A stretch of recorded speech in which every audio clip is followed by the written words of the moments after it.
Chapter 55 of the Monstrous Pictures of Whales. I shall ere long paint to you as well as one can without canvas, something like the true form of the whale, as he actually appears to the eye of the whaleman, when in his own absolute body, the whale is moored alongside the whale ship, so that he can be fairly stepped upon there. It may be worthwhile, therefore, previously to advert to those curious imaginary portraits of him, which even down to the present day confidently challenge the faith of the landsman. It is time to set the world right in this matter, by proving such pictures of the whale all wrong. It may be that the primal source of all those pictorial delusions will be found among the oldest Hindu, Egyptian, and Grecian sculptures.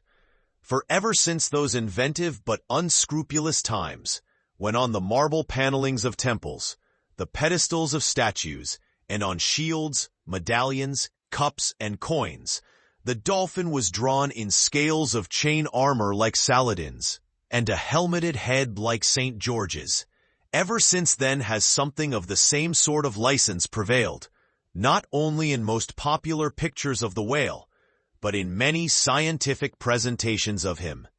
Now, by all odds, the most ancient extant portrait anyways purporting to be the whale's is to be found in the famous cavern pagoda of Elephanta, in India.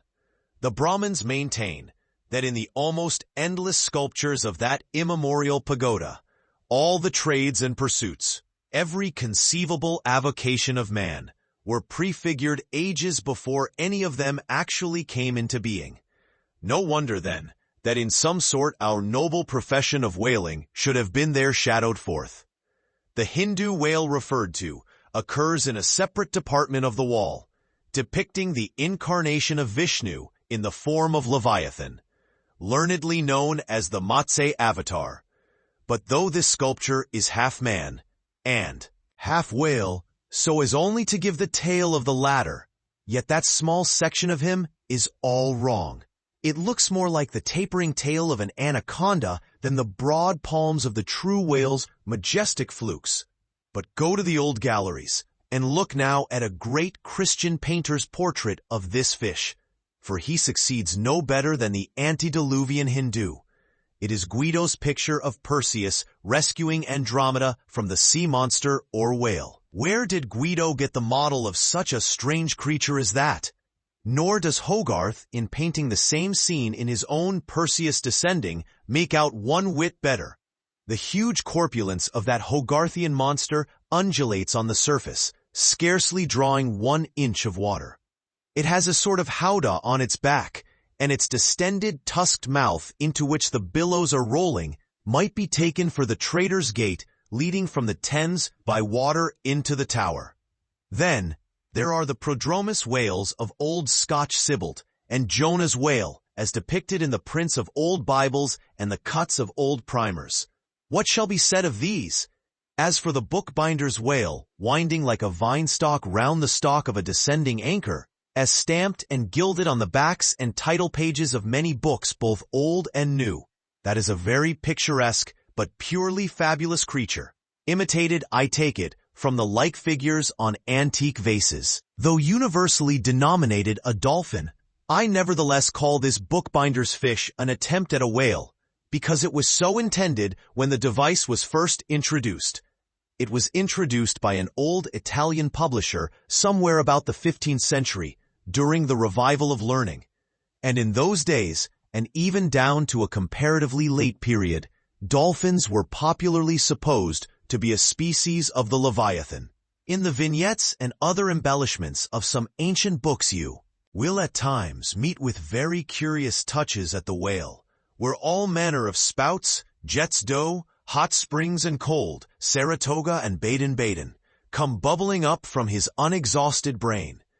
In the title page of the original edition of The Advancement of Learning, you will find some curious whales.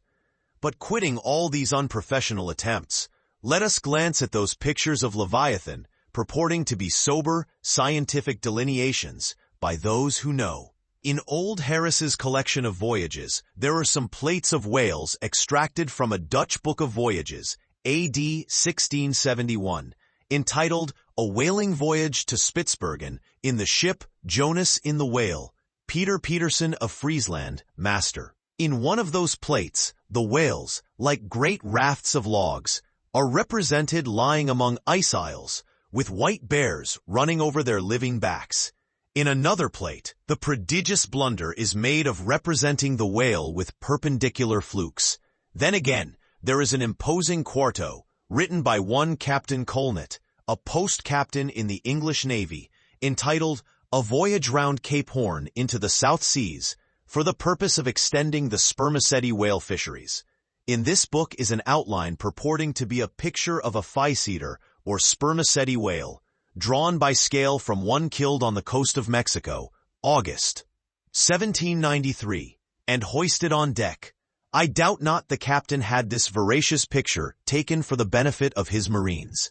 To mention but one thing about it, let me say that it has an eye, which applied, according to the accompanying scale, to a full-grown sperm whale, would make the eye of that whale a bow window some 5 feet long.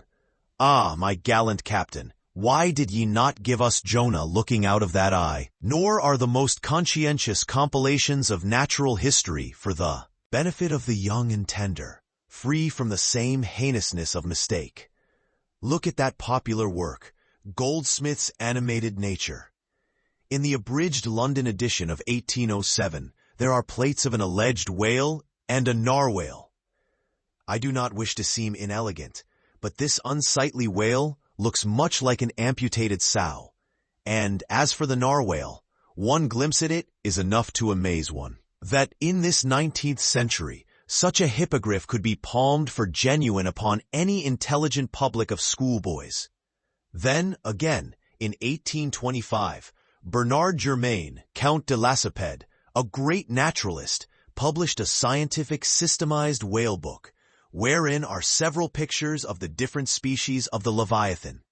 All these are not only incorrect, but the picture of the Mysticetus, or Greenland whale, that is to say, the right whale, even Scoresby, a long-experienced man as touching that species, declares not to have its counterpart in nature. But the placing of the capsheaf to all this blundering business was reserved for the scientific Frederick Cuvier, brother to the famous Baron. In 1836, he published a natural history of whales, in which he gives what he calls a picture of the sperm whale. Before showing that picture to any Nantucketer, you had best provide for your summary retreat from Nantucket. In a word, Frederick Cuvier's sperm whale is not a sperm whale, but a squash. Of course, he never had the benefit of a whaling voyage, such men seldom have, but whence he derived that picture, who can tell? Perhaps he got it as his scientific predecessor in the same field, Desmarest, got one of his authentic abortions, that is, from a Chinese drawing. And what sort of lively lads with the pencil those Chinese are? Many queer cups and saucers inform us. As for the sign painters, whales seen in the streets, hanging over the shops of oil dealers, what shall be said of them? They are generally Richard III. Whales, with dromedary humps and very savage, breakfasting on 3 or 4 sailor tarts, that is whale boats full of mariners. Their deformities floundering in seas of blood and blue paint. But these manifold mistakes in depicting the whale are not so very surprising after all. Consider, most of the scientific drawings have been taken from the stranded fish, and these are about as correct as a drawing of a wrecked ship with broken back would correctly represent the noble animal itself in all its undashed pride of hull and spars. Though elephants have stood for their full lengths, the living Leviathan has never yet fairly floated himself for his portrait. The living whale, in his full majesty and significance, is only to be seen at sea in unfathomable waters, and afloat the vast bulk of him is out of sight, like a launched line of battle ship, and out of that element it is a thing eternally impossible for mortal man to hoist him bodily into the air, so as to preserve all his mighty swells and undulations. And, not to speak of the highly presumable difference of contour between a young sucking whale and a full-grown Platonian Leviathan, Yet even in the case of one of those young sucking whales hoisted to a ship's deck, such is then the outlandish, eel-like, limbered, varying shape of him, that his precise expression the devil himself could not catch. But it may be fancied that from the naked skeleton of the stranded whale, accurate hints may be derived touching his true form. Not at all, for it is one of the more curious things about this Leviathan, that his skeleton gives very little idea of his general shape.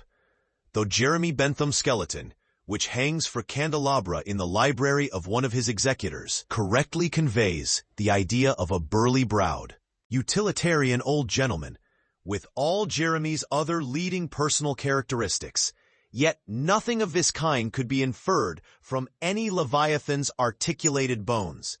In fact, as the great Hunter says, the mere skeleton of the whale bears the same relation to the fully invested and padded animal as the insect does to the chrysalis that so roundingly envelopes it.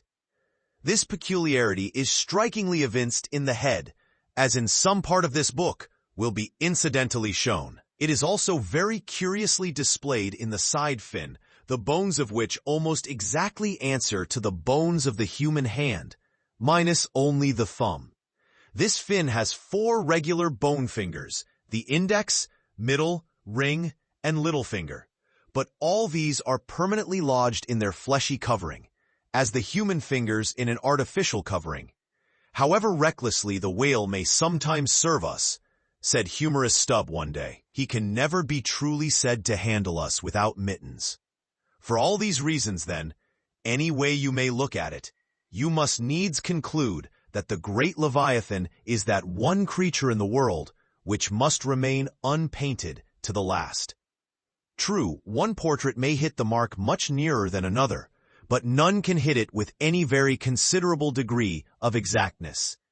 So there is no earthly way of finding out precisely what the whale really looks like, and the only mode in which you can derive even a tolerable idea of his living contour is by going a-whaling yourself, but by so doing, you run no small risk of being eternally stove and sunk by him.